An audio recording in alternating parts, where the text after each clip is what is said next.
Assalamualaikum, how are you all? Hope you all are doing well. I am Sayyida Shanzi Zishan and I am your biology teacher. Today we are going to discuss the Mendel's experiment and law of dominance. आइए class सबसे पहले बात करते हैं कि ये जो Mendel साहब हैं ये कौन थे। बेसिकली अगर मैं बात करूं मेंडल के एक्सपेरिमेंट को स्टार्ट करने से पहले तो मेरे पास जो ग्रेगर मेंडल थे वो मेरे पास क्या हैं, एक फादर ऑफ जेनेटिक्स हैं जिनको हम कहते हैं। ठीक है, उन्होंने क्या किया था, पी प्लांट लिया था और उसके अंदर जो है वो 7 टाइप्स के कंट्रास्टिंग कैरेक्टर्स पाए जाते थे।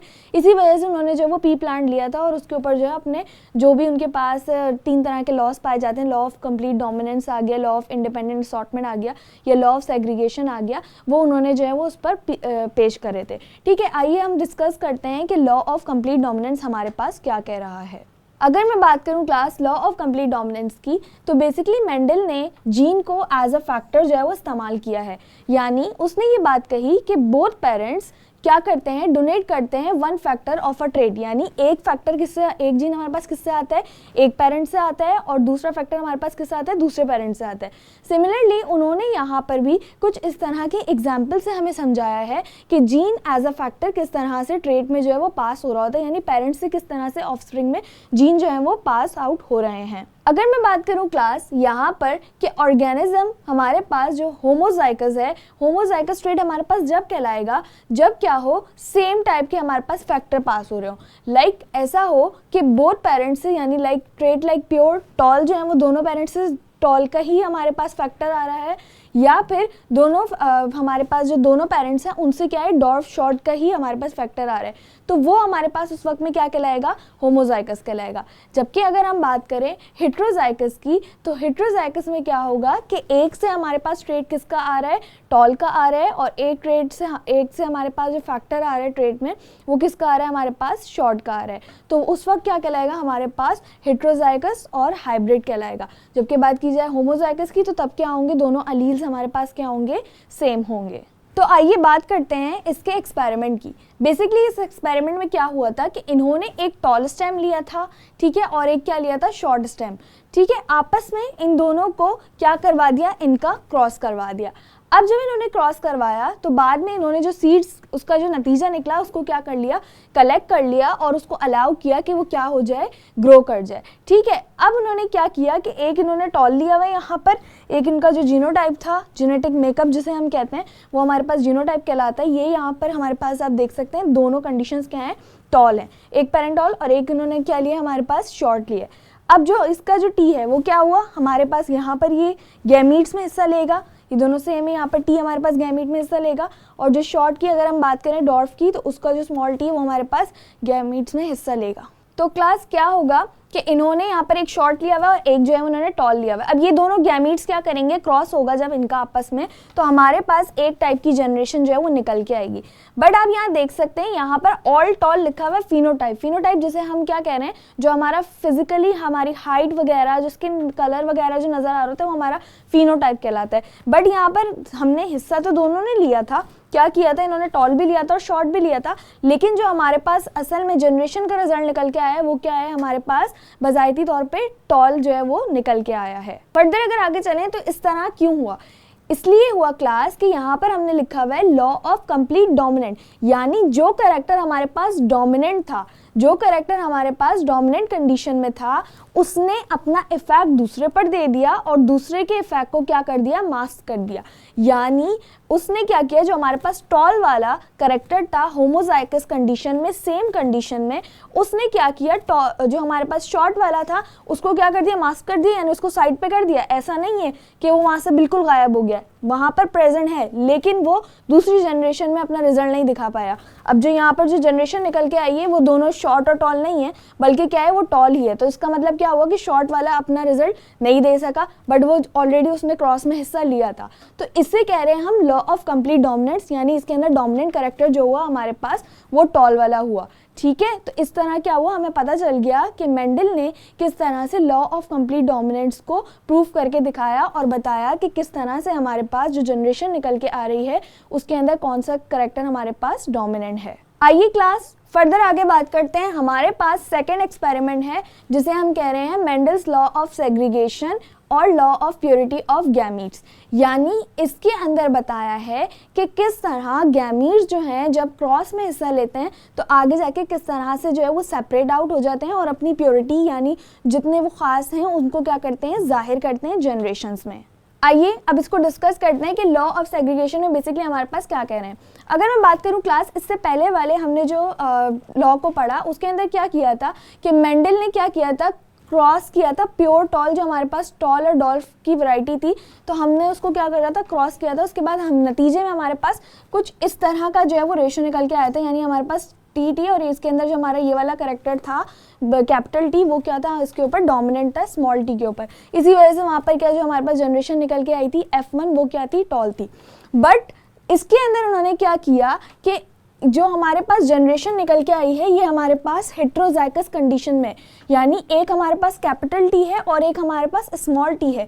ये दोनों होमोजाइगस नहीं है, सेम नहीं है, बल्कि क्या है, अलग हैं, जिसकी वजह से इनको क्या है, कैपिटल टी और स्मॉल टी से जो है वो रिप्रेजेंट किया गया है। आइए क्लास फर्दर आगे चलते हैं। तो क्या आप यहाँ देख सकते हैं गैमीट्स किस तरह से जो है वो हिस्सा ले रहे हैं, सेग्रीगेशन इनकी किस तरह से हो रही है, क्रॉस किस तरह से बन रहा है।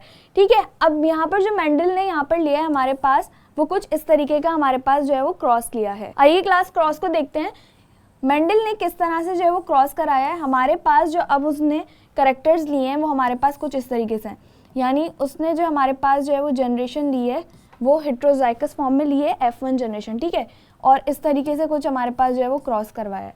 क्या करवाया, सबसे पहले ये जो हमारे पास टी है ये आपस में क्या करेंगे, क्रॉस करेंगे, दोनों होमोजाइगस कंडीशन में है, ठीक है। फिर उसके बाद सेकंड ये वाला टी स्मॉल टी के साथ क्रॉस करेगा तो हमारे पास एक जनरेशन एक और निकल के आएगी, जो कि आप देख सकते हैं ये हेट्रोजाइगस कंडीशन में, क्योंकि स्मॉल टी कैपिटल टी क्या है आपस में डिफरेंट है। फर्दर अगर मैं आगे चलूँ तो यहाँ पर मेरे पास अब जो क्रॉस निकल के आएगा वो कैपिटल टी और स्मॉल टी का निकल के आएगा, तो ये भी क्या है, हेट्रोजाइगस कंडीशन में, सही है। अब जो मेरे पास जो ये वाला क्रॉस निकल के आएगा वो किसका आएगा, स्मॉल टी का आएगा, और वो क्या है मेरे पास रिसेसिव कंडीशन में, डोमिनेंट कंडीशन में नहीं है। तो ये थी क्लास हमारे पास F2 जनरेशन कुछ इस तरीके से निकल के आई है। अब आप यहाँ देखें हमारे पास जो हमारे पास कैपिटल टी प्रेजेंट है ये क्या है, हमारे पास होमोजाइगस कंडीशन में है, डोमिनेंट करेक्टर है, तो हमारे पास हाइट कौन सी आएगी, हमारे पास टॉल आएगी, ठीक है। अब यहाँ अगर मैं देखूँ तो ये आपको पता है कि F1 जनरेशन का हमारे पास जो रिजल्ट आया था, कैपिटल टी स्मॉल टी साथ आए थे, तो कैपिटल टी ने डोमिनेंट करेक्टर अपना इफेक्ट दे दिया था किसको, स्मॉल टी को, जिसकी वजह से यहाँ पर भी जो जनरेशन आई हमारे पास क्या आई, वो भी टॉल आएगी। सिमिलरली लाइक इधर भी क्या होगा कि कैपिटल टी अपना इफेक्ट दे देगा और अपना डोमिनेंट करेक्टर किसको इफेक्ट करेगा, उसका जो स्मॉल टी है, तो यहाँ पर भी जनरेशन क्या आएगी हमारे पास, टॉल ही आएगी। बट इन दी लास्ट यहाँ आप देख सकते हैं ये रिसेसिव कंडीशन में है और दोनों क्या है, स्मॉल टी हैं, तो ये क्या आएगा हमारे पास, एक जो हमारे पास कंडीशन आएगी, एक जो हमारे पास जो हाइब्रिड यानी जो क्रॉस के नतीजे में निकला है वो हमारे पास क्या आएगा, स्मॉल आएगा और रिसेसिव होगा, तो हमारे पास जो है वो डॉर्फ प्लांट्स होंगे। तो यही सिमिलरली बात इस क्रॉस के थ्रू दिखाई है। मैंने आपको यहाँ पर जो है वो क्रॉस इस तरीके से करके बता दी, क्योंकि आपको यहाँ समझ नहीं आ रहा होगा कि यहाँ क्रॉस किस तरीके से हुआ है।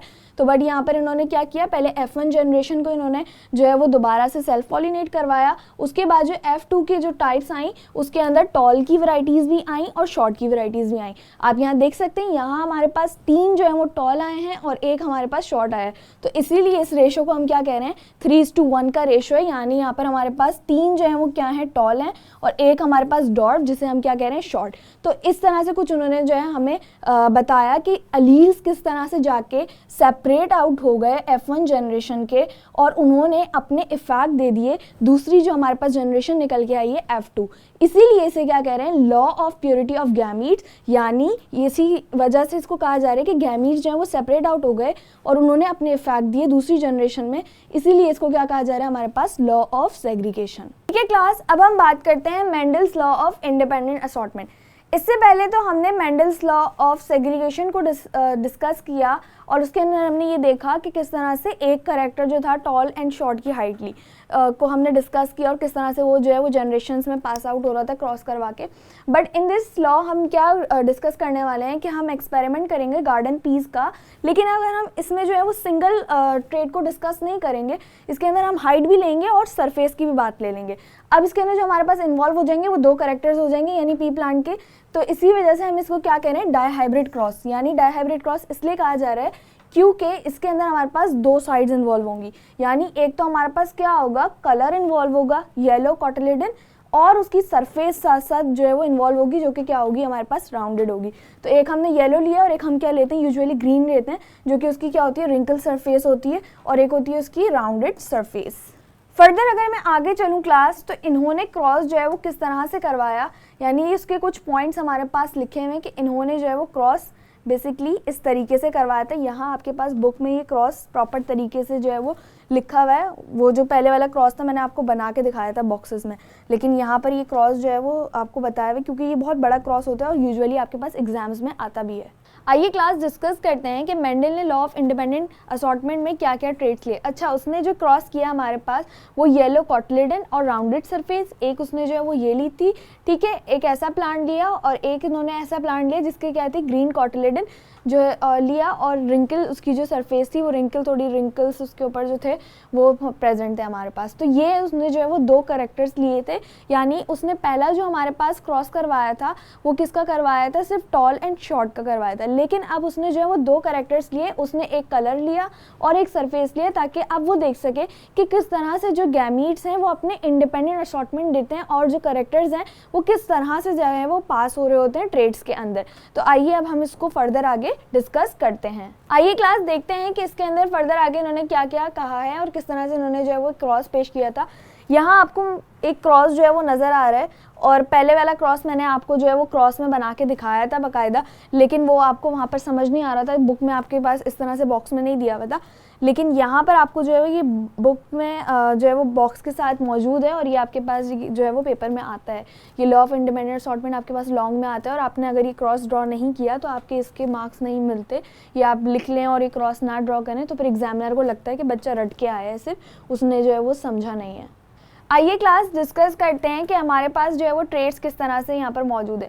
यहाँ आप देख सकते हैं हमने जो यहाँ पर करेक्टर लिया है आर वाई, कैपिटल आर और कैपिटल वाई, ये हमारे पास जो सरफेस है बेसिकली जो राउंड और जो हमारे पास राउंडेड सरफेस और येलो कोटिलेडन है उसके लिए हमने ये आर वाई यूज़ किया है।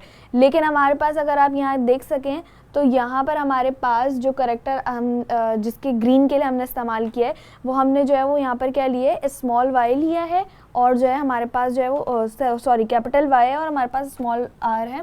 इस तरह से जो है हमने यहाँ पर जो है वो करेक्टर इस्तेमाल किया है। अब क्या हो रहा है इस क्रॉस में, आप देखें यहाँ पर जो है वो मेंडल ने 4 हिस्सों में उसको जो है वो कैटेगराइज कर दिया है, सही है। पहले उसने क्या लिए, यहाँ पर जो है वो एक उसने लिए दोनों राउंड सरफेस और येलो कलर की, ठीक है, एक उसने लिए रिंकल सरफेस, रिंकल सरफेस के लिए उसने स्मॉल आर यूज़ किया, ठीक है, और येलो कोटिलेडन जो है वो इस्तेमाल किया।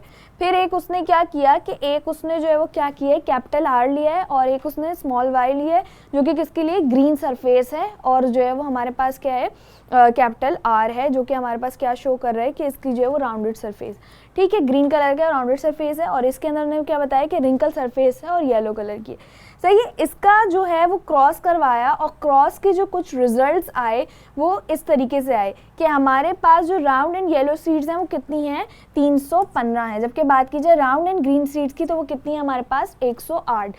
येलो एंड रिंकल सीड्स हमारे पास 101 हैं और रिंकल एंड ग्रीन सीड्स हमारे पास जो है वो 32 हैं।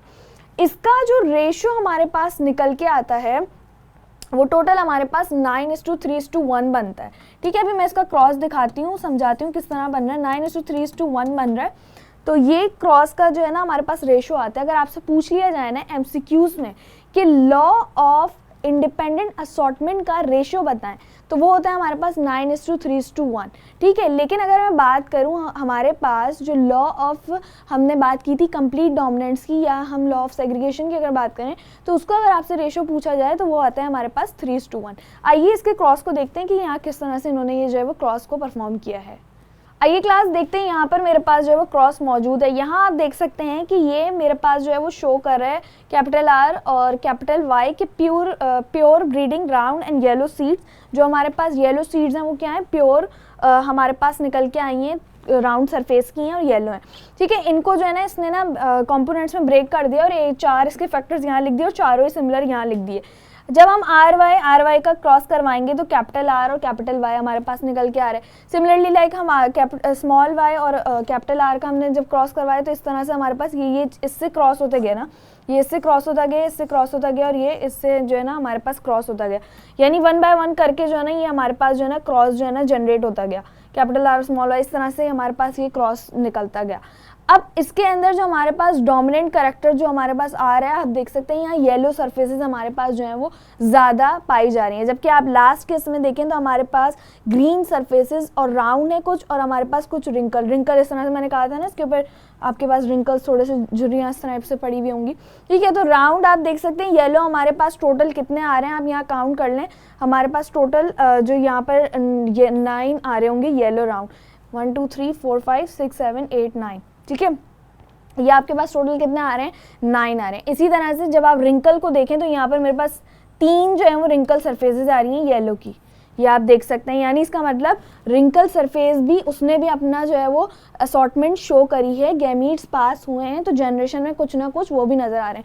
लेकिन डोमिनेंट कैरेक्टर किसका था, येलो और राउंड सरफेस का था, जो कि हमें ज़्यादा हिस्से में नज़र आ रही है। इसी तरह अगर मैं ग्रीन की बात करूँ तो ग्रीन मेरे पास 3 राउंड है, 1 2 3, ठीक है, तो ये यहाँ पर आ गया 3 आ गया।